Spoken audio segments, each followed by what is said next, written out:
কলকাতা থেকে মাত্র 4 ঘন্টা দূরে রয়েছে এই জায়গাটি। হ্যাঁ, আপনারা একদিনে অর্থাৎ কলকাতা থেকে সকালবেলা এসে বিকেলের মধ্যে এই সুন্দর জায়গাগুলো ভ্রমণ করে আবার বাড়ি ফিরতে পারবেন। আর এখন যে জায়গাটা দাঁড়িয়ে রয়েছি দেখুন, বেশ সুন্দর দেখতে লাগছে।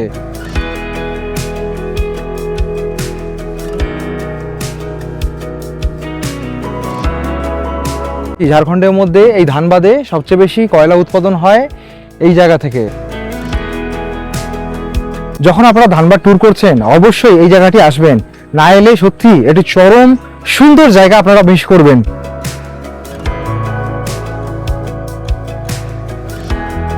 দেখুন, এই তোপচাঁচি লেকে যাওয়ার পথে এখানে উত্তম কুমারের বাড়ি রয়েছে। আর যে দাদার সাথে আমরা সাইট সিন করছি, এই দাদার নাম্বারও আমি দিয়ে দেবো ভিডিও স্ক্রিনে। সাবধান, ঝিল কি গহরাই ज्यादा है, झील पे कृपया প্রবেশ না করে।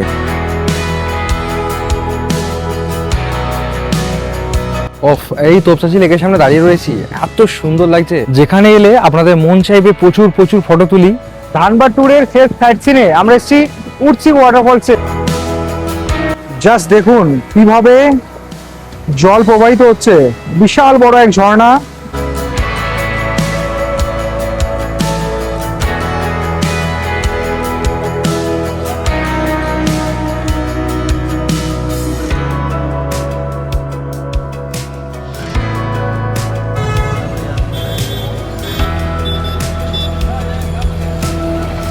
হে guys, welcome back to new episode. আজকের ব্লগটা শুরু করছি হাওড়া স্টেশন থেকে। বন্ধুরা, আবারও একদিনের ছুটি হাতে নিয়ে বেরিয়ে পড়েছি একটি সুন্দর ডেস্টিনেশন ঘুরে দেখার জন্য।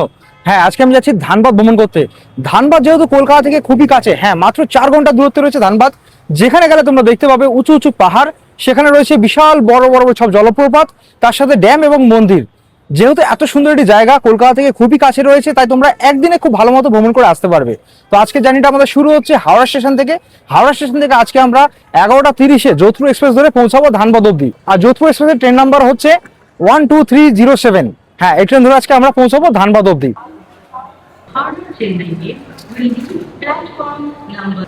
যোধপুর এক্সপ্রেস রয়েছে প্ল্যাটফর্ম নাম্বার 9, ছাড়বে হচ্ছে রাত্রিবেলা 11টা 30 ট্রেন নাম্বার হচ্ছে 12307।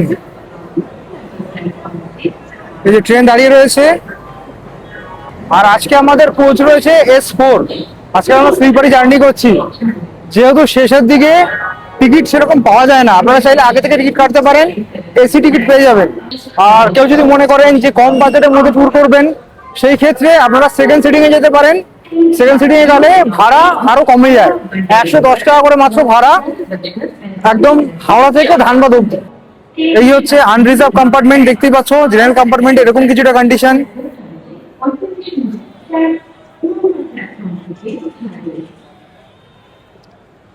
অনেকেই যাচ্ছেন সেকেন্ড সিটিং এ।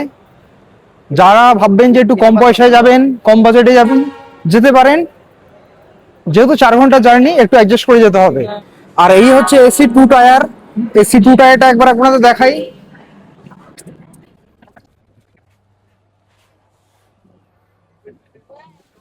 এটা হচ্ছে এসি 2 টায়ার।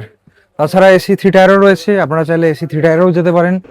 একদম সামনের দিকে রয়েছে S4 কম্পার্টমেন্ট স্লিপার। S4 এ আমাদের আজকে সিট রয়েছে।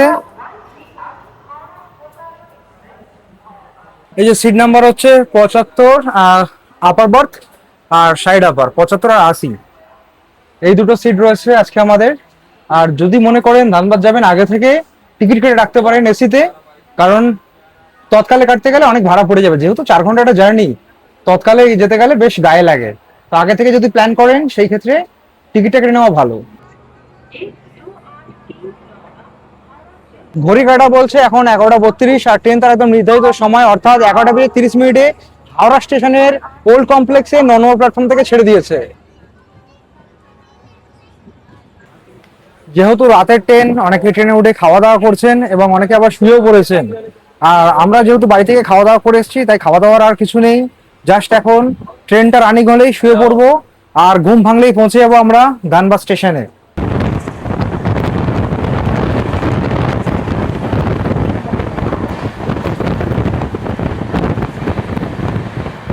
এখন ঘড়ি কাটায় বাজে ভোর 3টে 6, আর এখনো প্রায় ঘুরঘুরে অন্ধকার।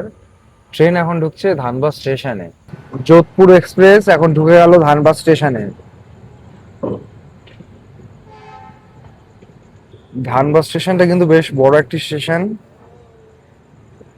আমাদের ট্রেন ধানবাদ স্টেশনের 2 নম্বর প্ল্যাটফর্মে ঢুকেছে, আর 3 নম্বর থেকে এক্ষুনি ছেড়ে বেরিয়ে যাচ্ছে শিয়ালদা আজমের এক্সপ্রেস।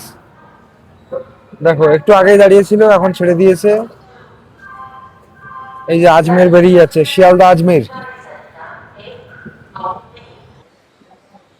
হাওড়া যোধপুর বিকানের এক্সপ্রেস ধানবাদ স্টেশনে 5 মিনিটের হল্ট দিয়ে এখন বেরিয়ে যাচ্ছে যোধপুরের উদ্দেশ্যে। আর ট্রেন নামিয়েছে ধানবাদ স্টেশনের 2 নম্বর প্ল্যাটফর্মে। একটু পরে 3 নম্বর প্ল্যাটফর্মে এই যে এখানে মুম্বাই মেল ঢুকবে। আপনারা চাইলে মুম্বাই মেলে করে আসতে পারেন, ওই 10 মিনিট ফারাকে আসে, অর্থাৎ 3টে 20-র দিকে মুম্বাই মেল ঢুকে যায় ধানবাদ স্টেশনে। তো যাই হোক, এখন ধানবাদ স্টেশনে 2 নম্বর প্ল্যাটফর্মে নেমেছি। এই 2 নম্বর প্ল্যাটফর্ম থেকে এখন 4 নম্বরের দিক দিয়ে বাইরে যেতে হবে। বাইরে গেলেই আমরা সেখানে নানান মাধ্যম পাবো আজকে পুরো ধানবাদ শহরটা ঘুরে দেখার জন্য। এই যে রয়েছে ওভারব্রিজ, ওভারব্রিজ দিয়ে আমরা বাইরের দিকে যাব এখন।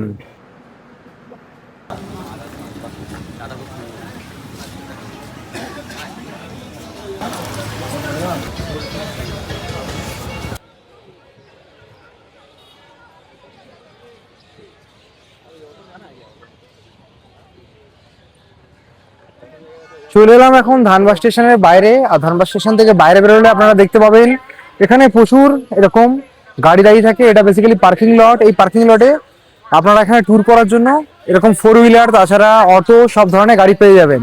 এখানে প্রচুর এরকম 4 হুইলার থাকে, তাছাড়া 4 সিটার থেকে শুরু করে 7 সিটার সব ধরনের গাড়ি থাকে। যাওয়ার আগে অবশ্যই বার্গেন করে নেবেন।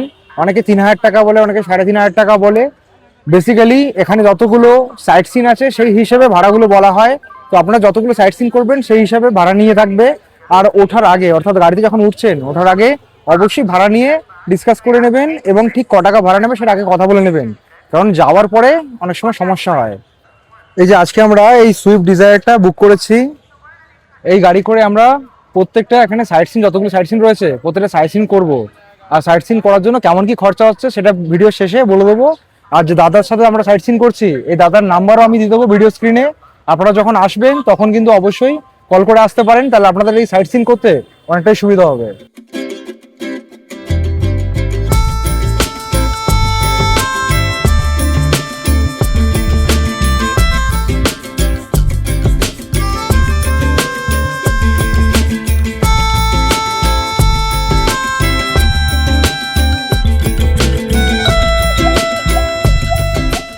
যাওয়ার পথে দেখতে পেলাম একটি জায়গায় ধোঁয়া উঠছে। আসলে এটা কয়লার খাদান। এটা কোনো সাইট সিনের মধ্যে পড়ে না, কিন্তু তাও জায়গাটা ঘুরে দেখতে পারেন, বেশ ভালো লাগবে। দেখে মনে হচ্ছে কেউ যেন আগুন ধরিয়ে দিয়েছে। দেখুন কিছু কিছু জায়গায় এরকম ভাবে ধোঁয়া বেরোচ্ছে। এগুলো আসলে যে ভূগর্ভস্থ অবস্থায় যে রয়েছে কয়লাগুলো, সেগুলো জ্বলছে, আর এগুলো অনন্তকাল ধরে চলছে।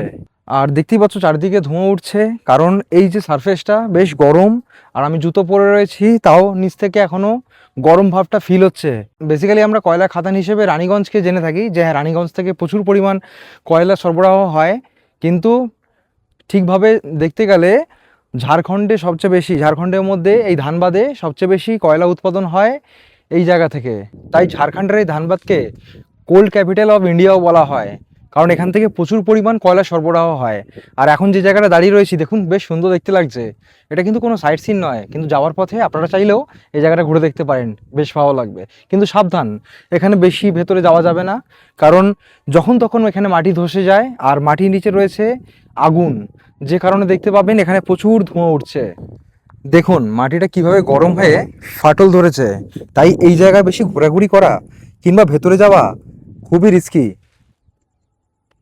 সকালে সবে সানরাইজ হচ্ছে, আর এই সানরাইজের সাথে সাথে এই জায়গাটা দেখলাম, বেশ ভালো লাগছে, অপরূপ সৌন্দর্য। তো চলুন এখন আবার ফিরে যাচ্ছি গাড়িতে। আমাদের আজকের প্রথম গন্তব্য হচ্ছে উশ্রী ফলস, যেটা ধানবাদ স্টেশন থেকে প্রায় 60 কিলোমিটার দূরে।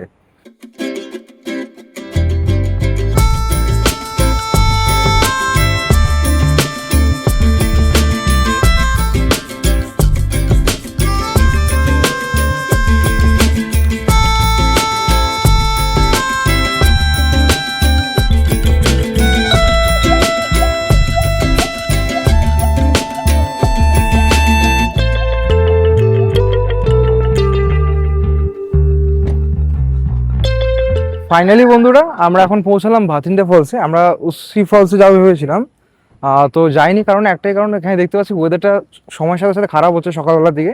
আর উসি ফলসটা হচ্ছে এখান থেকে অনেকটা বেশি ডিস্টেন্সে, স্টেশন থেকে বলতে গেলে প্রায় 60 কিলোমিটার মতো ডিস্টেন্স। আর এই ভাটিন্ডা ফলসটা হচ্ছে স্টেশন থেকে মাত্র 17 কিলোমিটার। এখানে আমাদের গাড়ি পার্কিং করা হয়েছে, আর এইটা হচ্ছে ভাটিন্ডা ফলস। এদিক থেকে যাওয়ার রাস্তা রয়েছে।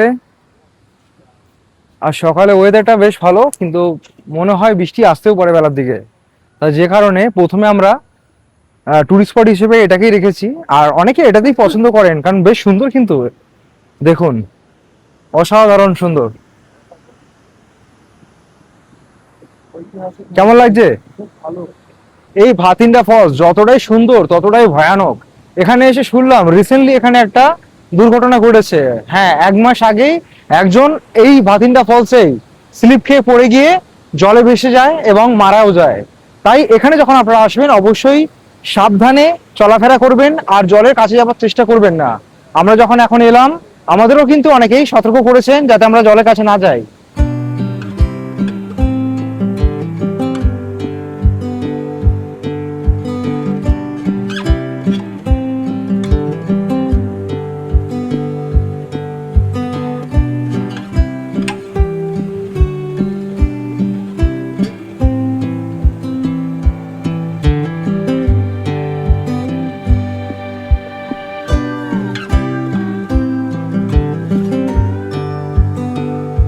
কলকাতা থেকে মাত্র 4 ঘন্টা দূরে রয়েছে এই জায়গাটি। হ্যাঁ, আপনারা একদিনে অর্থাৎ কলকাতা থেকে সকালবেলা এসে বিকেলের মধ্যে এই সুন্দর জায়গাগুলো ভ্রমণ করে আবার বাড়ি ফিরতে পারবেন।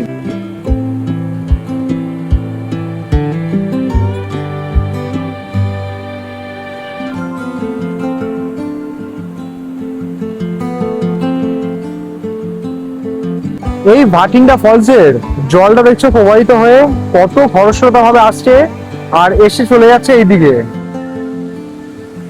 মানে এত সুন্দর জায়গা, কয়েক ঘন্টা সময় যে কিভাবে কেটে যাবে আপনারা টেরও পাবেন না।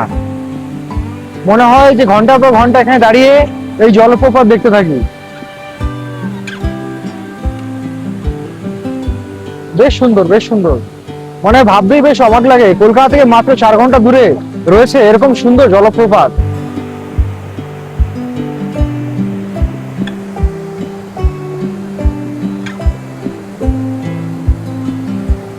আর এইসব জায়গায় কম বেশি সবসময় আপনারা টুরিস্ট দেখতে পাবেন, যারা প্রতিনিয়ত জায়গাটা ঘুরতে আসছেন। কোথা থেকে এসছেন আপনি? ওয়েস্ট বেঙ্গল। কোথায় কোথায় কোথা থেকে আসছেন? নদিয়া।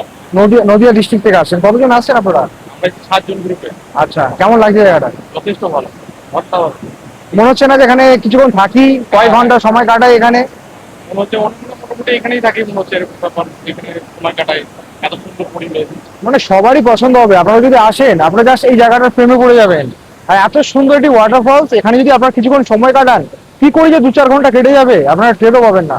এই পাশে আপনাদের ভাটিন্ডা ফলস দেখালাম, আর এদিকটা দেখুন, তার পাশ থেকে নিচে যাওয়ার রাস্তা রয়েছে। অসাধারণ জায়গাটা। আর দেখুন বসার কিছু কিছু জায়গা বানানো রয়েছে কংক্রিটের, আর একটা সিঁড়ি রয়েছে যে সিঁড়ি দিয়ে আপনারা নামতে পারেন নিচের দিকটায়। এটা বেসিক্যালি ওই সাইডটায় যাচ্ছে, মানে যেখান থেকে ফলসের জলগুলো নিচে প্রবাহিত হচ্ছে সেই জায়গাটা আপনারা যেতে পারবেন। মানে যেখানে আপনারা দেখাচ্ছিলাম অনেকে স্নান করছে, ঠিক সেই জায়গাটা। অসাধারণ। দেখুন আজকে মেঘলা ওয়েদার, যেদিনকার আকাশ পরিষ্কার থাকবে আরো সুন্দর দেখতে লাগবে। আর কত সুন্দর দেখুন, একটা ঢালান টাইপের তৈরি করা, সেই ঢালানের গায়ে এরকম বসার জায়গা, এক কথায় দুর্দান্ত। আর ওই পাশে দেখতে পাচ্ছি একটি গৌতম বুদ্ধের মূর্তি রয়েছে একদম শেষে, দেখুন। আর একটা কথা বলে রাখি বন্ধুরা, আমরা যে ভাতিন্ডা ফলস এসেছিলাম এই পার্কিং লটে তো আমরা গাড়িটা রেখেছিলাম, আর গাড়ি রাখার জন্য এখানে পার্কিং ফিস লাগে, এই যে 50 টাকা। 4 চাকার ক্ষেত্রে 50 টাকা, আর 2 চাকার ক্ষেত্রে 20 টাকা লাগে। তো তোমরা যদি আমাদের মতো 4 চাকা বুক করে আসো সেই ক্ষেত্রে তোমাদের কিন্তু এই পার্কিং ফিসটা দিতে হবে। এটা কিন্তু কোনো রকম গাড়ি ভাড়ার সাথে ইনক্লুড থাকে না, এটা যারা পার্টি যারা গাড়িটা বুক করছে তাদের কিন্তু দিতে হয়। আর दादा এখানে যদি কেউ कोई अगर ऑटो ऑटो में आता है तो ऑटो में कितना लेता है? इसमें एक ही चार्ज रहता है 50 रुपया। অটো তো আপনারা যদি অটো বুক করে আসেন সেই ক্ষেত্রেও কিন্তু 50 টাকাই চার্জ লাগবে, সেটা কিন্তু আপনাদের পকেট থেকে যাবে। আচ্ছা, এই ভাতিন্ডা ওয়াটারফল যখন আপনারা দেখতে আসবেন দেখবেন রাস্তায় এরকম বড় একটা কারখানা পড়ে, যেটা এখন পরিত্যক্ত অবস্থায় রয়েছে। আর এটা বন্ধ হয়ে গেছে অনেক বছর আগেই। এই কারখানাটা মূলত এখানে যেহেতু কয়লা উত্তোলন হয়, সেই কয়লাগুলো পরিষ্কার করার জন্য অর্থাৎ ওয়াশ করার কাজে ব্যবহৃত হতো এই কারখানাটি। বর্তমানে এটি বন্ধ রয়েছে এবং পরিত্যক্ত অবস্থায় রয়েছে। বেশ বড় একটি কারখানা, যাওয়ার পথে কিন্তু চোখে পড়বে আপনাদের।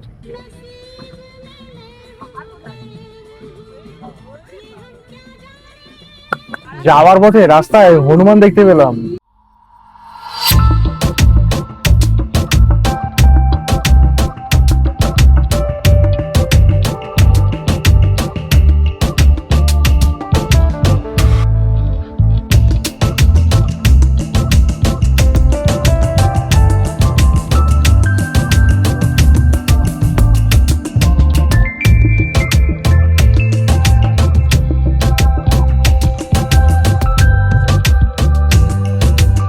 বন্ধুরা, আমরা এখন চলে এলাম রামরাজ মন্দিরে। হ্যাঁ, তোপচাঁচি লেক যাওয়ার পথে এই রামরাজ মন্দির পড়ে, যে কারণে আমরা এই তোপচাঁচি লেক যাওয়ার সাথে সাথেই রামরাজ মন্দিরে দর্শন করছি। এখন সকালের টাইম, সকালে সম্ভবত মন্দিরে আরতি হচ্ছে। দেখুন, এই হচ্ছে রামরাজ মন্দির, আর মন্দিরের সামনে দেখুন কত বেশ বড় একটি পতাকা রয়েছে। আর মন্দিরের আশেপাশে এই চত্বরটা দেখুন কত সুন্দরভাবে তৈরি করা। এখানে দোকানপাটও রয়েছে সম্ভবত। এখন যেহেতু ওই 8:30 বাজে, তার জন্য বন্ধ রয়েছে। একটু পরে হয়তো খুলেও যাবে, তখন হয়তো আপনারা যখন আসবেন বেলার দিকে পুজোও দিতে পারেন। বেশ সুন্দর জায়গাটি। এই যে দেখো, এই হচ্ছে মন্দিরের এন্ট্রেন্স, আর লেখা রয়েছে শ্রী শ্রী রামরাজ মন্দির। মন্দির স্থাপিত হয়েছিল 10ই ফেব্রুয়ারি 2019 সালে। আর মন্দিরের ওপরে দেখো কত সুন্দরভাবে হাতি রয়েছে এবং লক্ষ্মী দেবীর একটি মূর্তি রয়েছে। বেশ ভালো লাগছে দেখতে। আর মন্দিরে প্রবেশ করার জন্য জুতোটা আমাদের এখানেই খুলে দিতে হবে।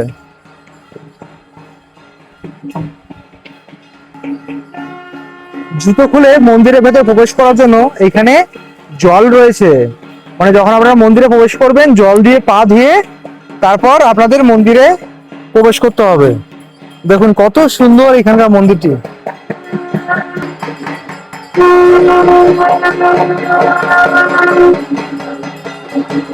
এই দেখুন, আমরা এখন চলে এলাম রামরাজ মন্দিরের ভেতরে, আর মন্দিরের পরিসরটা অপরূপ সুন্দর।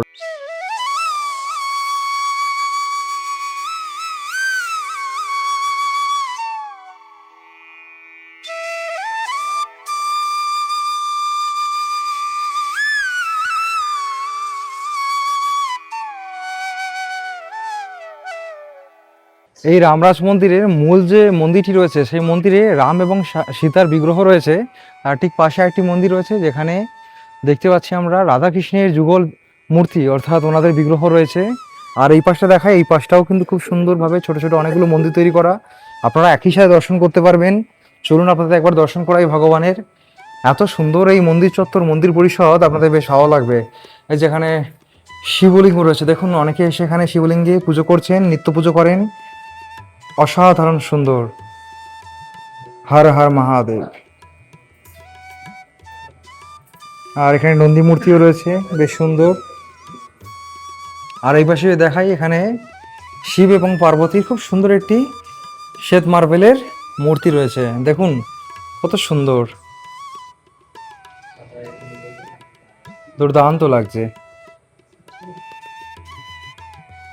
মন্দিরগুলো আপনাদের দেখালাম। এই পাশে দেখাই আপনাদের একটি বজরংবলীর মন্দির, যেখানে স্বয়ং বজরংবলীর একটি বিগ্রহ এখানে রয়েছে। জয় বজরংবলী।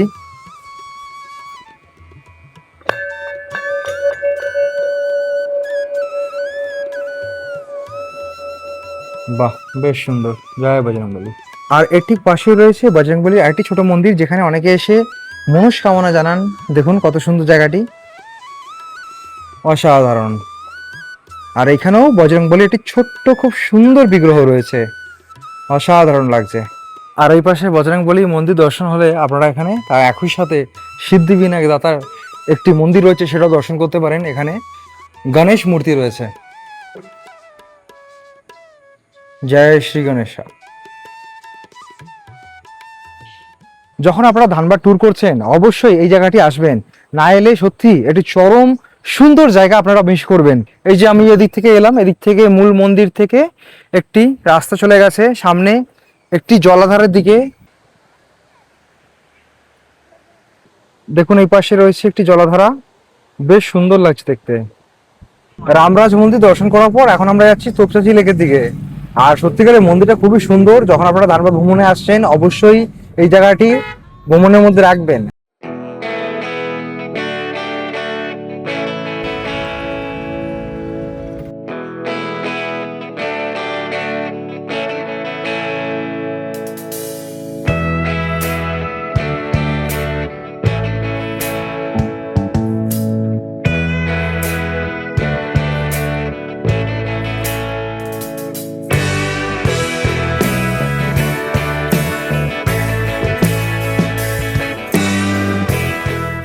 এই যে যাওয়ার পথে আমরা একটা রেস্টুরেন্টে দাঁড়িয়েছি এখানে, মাদ্রাস ক্যাফে। কারণ সেই সকালবেলা আমাদের জার্নিটা শুরু হয়েছে, আর বলতে গেলে সেই কাল রাত্রিবেলা একবার খাওয়া দাওয়া হয়েছিল, তারপর আর কিছু সেরকম খাওয়া দাওয়া হয়নি।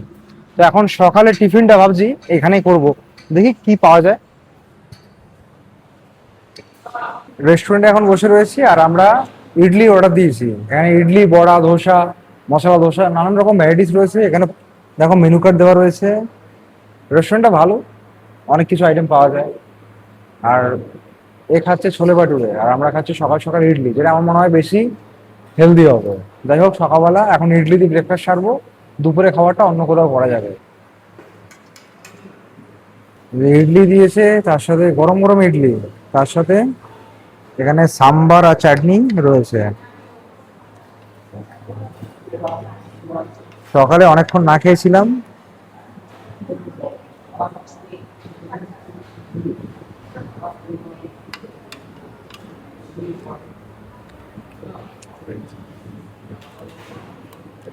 একদম সকালের ব্রেকফাস্টে এরকম ফ্রেশ গরম গরম ইডলি একটা ভালো টিফিন হতো।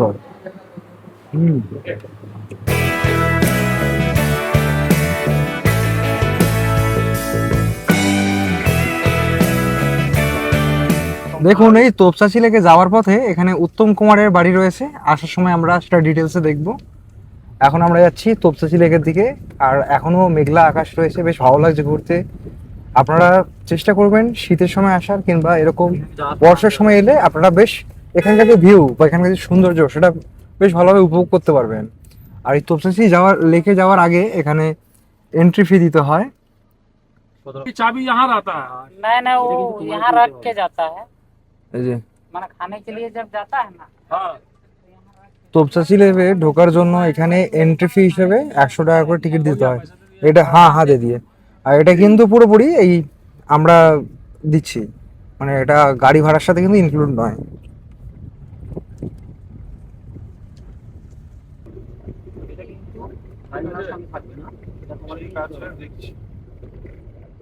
আহারে অসাধারণ ওয়েদার আজকে। बहुत खूब बहुत खूब। ओए सुनो, এই যে আমরা এখন পৌঁছলাম তোপচাঁচি লেকে, আর এখানে গাড়িটা পার্কিং করেছে। আর আমাদের এন্ট্রি ফি হিসেবে আগে 100 টাকা নেওয়া হয়েছে, সেটা তোমাদের দেখিয়েছি। আর এখন আমরা পুরোপুরি পৌঁছে গেছি। দেখুন লেকের সামনে বেশ ভালো জায়গাটি, আশেপাশে অনেক দোকান রয়েছে, এখানে ম্যাগি তৈরি হচ্ছে, আপনারা চাইলে এখান থেকে টিফিন করতে পারেন। আর লেকের যদি ভিউটা বলি তাহলে কিন্তু অসাধারণ, দেখুন অসাধারণ ভিউ। আর ওই পাশে রয়েছে তোপচাঁচি পাহাড়, দেখুন অসাধারণ দৃশ্য। জানি না কতটা ক্যামেরা বন্দি হচ্ছে, কিন্তু খালি চোখে দেখলে অসাধারণ দেখতে লাগে। আর যেহেতু মেঘলা আকাশ, ওইদিকে টিপটিপ করে বৃষ্টি পড়ছে, বৃষ্টি আসবে সম্ভবত একটু পরে। আর ঝিলের কালারটা অসাধারণ লাগছে। জল কিন্তু এখানে প্রচুর স্বচ্ছ, একদম নিচ অব্দি দেখতে পাওয়া যাচ্ছে। আর এইখানে একটা নোটিশ দেওয়া রয়েছে, সাবধান ঝিল কি গহরাই জ্যাদা হ্যায়, ঝিল পে কৃপয়া প্রবেশ না করে। এখানে সতর্কবার্তা দেওয়া রয়েছে, কারণ এই যে ঝিলে কিন্তু গভীরতা অনেক বেশি, তাই জলটা ভালো লাগলেও এখানে কিন্তু নামবেন না, যখন তখন দুর্ঘটনা ঘটতেই পারে। অনবদ্য এক সৌন্দর্য এখানকার। আর এই পাশটা তো দোকানপাট দেখিয়েছি, আর এদিকটা রয়েছে একটি গেট, এই গেটে আপনারা প্রবেশ করতে পারবেন। দেখুন এই পাশে রয়েছে শুকনো জায়গা, আর এই পাশে লেক রয়েছে পুরোপুরি।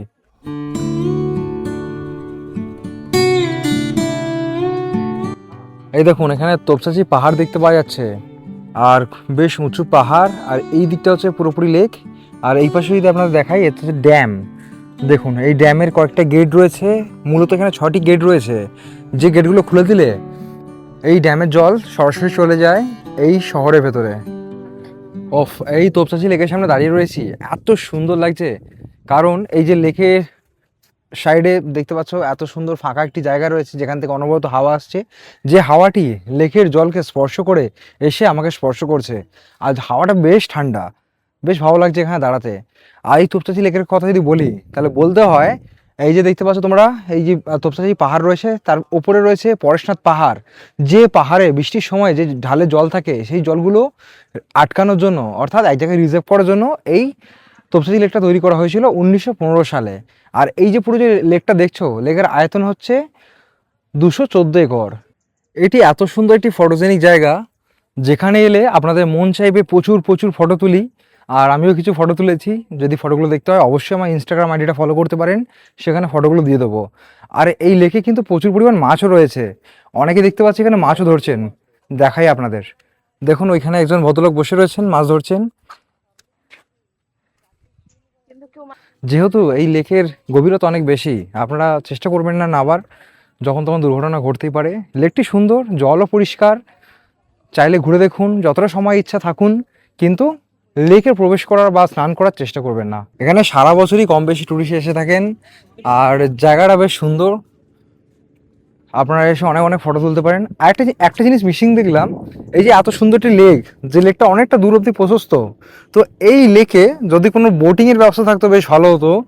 যেমন আমরা মাইথনে গেলে বোটিংয়ের ব্যবস্থা দেখতে পাই, সেরকমই এখানেও যদি একটা বোটিংয়ের ব্যবস্থা চালু করা হতো বেশ কিন্তু ভালো হতো। রামরাজ মন্দির থেকে এই তোপচাঁচি লেকের ডিস্টেন্স হচ্ছে প্রায় 41 কিলোমিটার। আর আমরা এখন এই তোপচাঁচি লেক ঘুরে দেখার পর চলে যাচ্ছি উশ্রী ফলসের দিকে, যেটা কিন্তু এখান থেকে প্রায় 60 কিলোমিটার। তো যেতে অনেকটাই সময় লাগবে, তাই হাতে সময় নিয়ে প্রত্যেকটি জায়গা যতটা পারছি আপনাদের সাথে শেয়ার করার চেষ্টা করছি। আর এই তোপচাঁচি লেক থেকে উশ্রী ফলসের ডিস্টেন্স যেহেতু অনেকটাই বেশি, সময় লাগবে প্রায় ওই 1.5 ঘন্টা মতো। তো এখন আমরা আবার গাড়ি করে চলে যাচ্ছি উশ্রী ফলসের দিকে।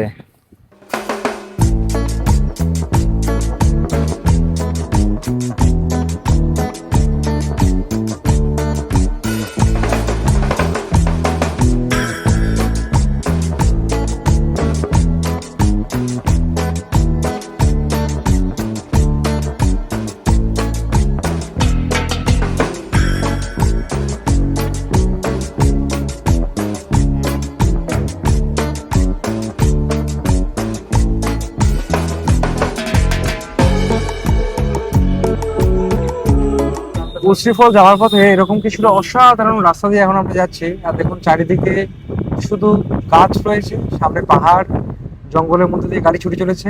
আর যতদূর চোখ যায় এরকমই রাস্তা, খুব সুন্দর রাস্তা, দেখে মনে হয় যেন আমরা দার্জিলিং নিয়ে চলে এসেছি। এত সুন্দর একটি জায়গা, সত্যি যেন মনে হয় না যে কলকাতা থেকে মাত্র 4 ঘন্টা দূরে এরকম কোনো জায়গা থাকতে পারে। সত্যি অবিশ্বাস্যকর। अच्छा तो तुम लोग अब समय लास्ट हो रहा है इधर का 50 টাকা এই উশ্রী ফল যাওয়ার আগেও এখানে আমাদের এন্ট্রি ফি কাটতে হলো, এই যে 50 টাকা করে টিকিট 4 চাকার ক্ষেত্রে। দেখুন আমরা এখন পৌঁছে গেলাম উশ্রী ফলসের ঠিক সামনে। ব্যাস, গাড়িটা এত অবধি থাকবে, এখন আমাদের বাকিটা পথ হেঁটে যেতে হবে। टाइम का देख लीजिए ঠিক, চলুন। পৌঁছে গেলাম উশ্রী ফলসের কাছে। বাকি যে রাস্তাটা এখন আমরা হেঁটেই যাব। আর স্কুলের বাস তারাও সেগুলো এসছে দেখতে পাচ্ছি। আর প্রচুর এখানে গাড়ি পার্কিং করা রয়েছে। সারা বছরই কম বেশি টুরিস্ট আসে, বিশেষ করে শীতকাল এবং বর্ষাকালে প্রচুর মানুষ আসে।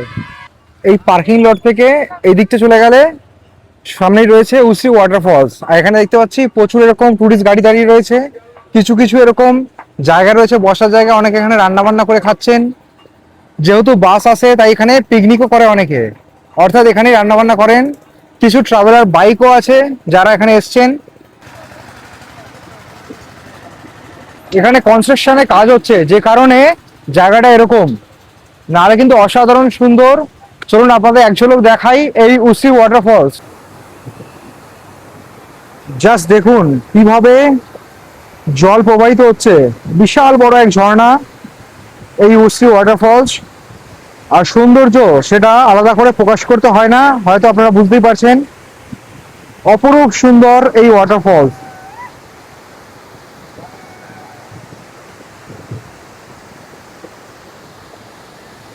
অসাধারণ অসাধারণ। বেশ ভালো লাগছে এবং অন্য জায়গা থেকে তুলনামূলকভাবে এখানে অনেক বেশি টুরিস্ট রয়েছে। অনেকে আবার এই সাইডে যাচ্ছেন, জলে পা ভেজে যাচ্ছেন, বসে রয়েছেন, অনেকে ফটো তুলছেন এই জায়গাটা। কিন্তু এইসব জায়গাগুলো ডেঞ্জারাস, জলে নামার আগে ভেবেচিন্তে নামবেন, কারণ জলের স্রোত মারাত্মক লেভেলে রয়েছে। যেহেতু এখানে জলের স্রোত মারাত্মক লেভেলে রয়েছে, তাই আমি কাউকে সাজেস্ট করবো না যে আপনারা জলে নামুন। অনেকে দেখছি আবার আশেপাশে জলে স্নানও করছে, সেটা কিন্তু খুবই বিপজ্জনক। চলুন এখন আমরা নিচের দিকে যাব। আর জলের ফোর্সটা এতটাই যে এখানে অব্দি ভেপার গুলো আসছে, জলের যে ভেপার সেটা কিন্তু আমি এখান থেকে ফিল করতে পারছি। ধানবাদ ট্যুরের শেষ সাইট সিনে আমরা এসেছি উঠছি ওয়াটারফলসে, যেখানে এত সুন্দর একটি ভিউ আপনারা দেখতে পাচ্ছি। অসাধারণ অসাধারণ।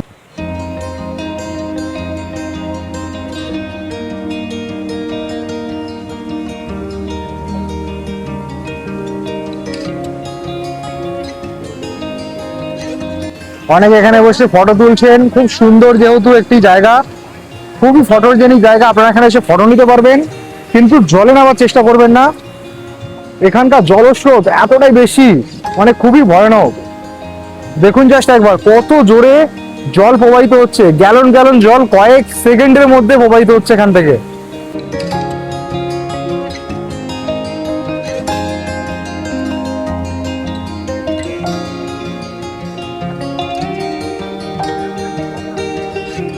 বন্ধুরা, আমাদের ধানবাদ ট্যুরের শেষ সাইট হচ্ছে এই উশি ওয়াটারফলস, যেখানে এসে আমরা এরকম কিছুটা সৌন্দর্য দেখতে পাচ্ছি। দেখুন জাস্ট অসাধারণ এখানকার সৌন্দর্য।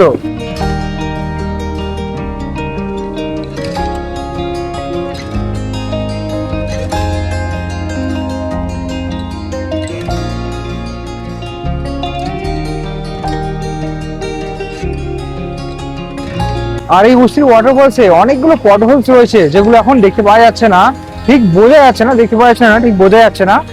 নাহলে কিন্তু এই ওয়াটারফলস এলে আপনারা প্রচুর পরিমাণ পটহোলস দেখতে পাবেন।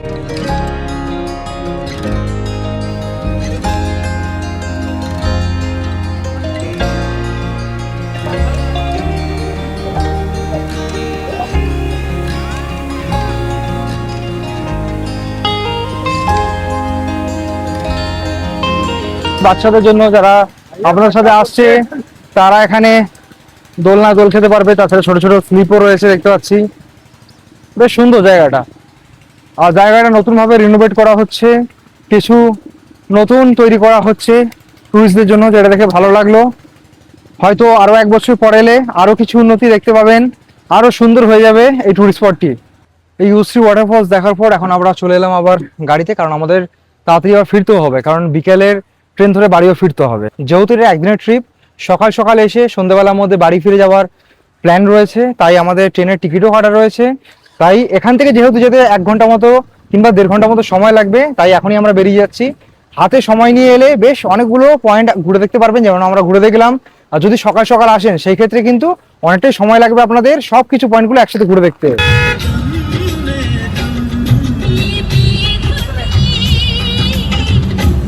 বন্ধুরা, এখন আমরা ট্যুর কমপ্লিট করে চলে এলাম এখন ধানবাদ স্টেশনে। আর আজকে ভিডিওর মাধ্যমে আপনাদের দেখালাম কি করে আপনারা একদিনে ধানবাদ ভ্রমণ করতে পারেন, এবং এখানে ঘুরে দেখার মতো কি কি সাইট সিন রয়েছে, সাইট সিন করতে গেলে কেমন কি খরচা পড়ে, কি করে আপনারা রাত্রিবেলা ট্রেন ধরে কিংবা ভোরবেলা ট্রেন ধরে ধানবাদ স্টেশনে আসবেন, এবং একদিনের মধ্যে এখানে টুরিস্ট স্পটগুলো কিভাবে ঘুরে দেখবেন, কেমনই বা খরচা পড়ে, তাছাড়া কোথায় খাওয়া দাওয়া করবেন, প্রত্যেকটা যাবতীয় ইনফরমেশন দিয়ে দিয়েছি আজকে এই ভিডিওর মাধ্যমে। আশা করি আজকে ভিডিওটা আপনাদের ভালো লেগেছে। যদি ভালো লাগে ভিডিওটা লাইক করে দেবেন, আপনাদের মতামত অবশ্যই কমেন্ট করে জানাবেন এই ভিডিওটা কেমন কি লাগলো। আর চ্যানেল যদি নতুন হন কিংবা এই ধরনের কন্টেন্ট যদি দেখতে চান, চ্যানেল কিন্তু অবশ্যই সাবস্ক্রাইব করে পাশে থাকবেন। তো দেখা হচ্ছে এই ধরনের কোনো ইন্টারেস্টিং ভিডিও, ইন্টারেস্টিং কোনো content. Bye bye, take care, have a nice day, bye bye bye bye bye bye bye by.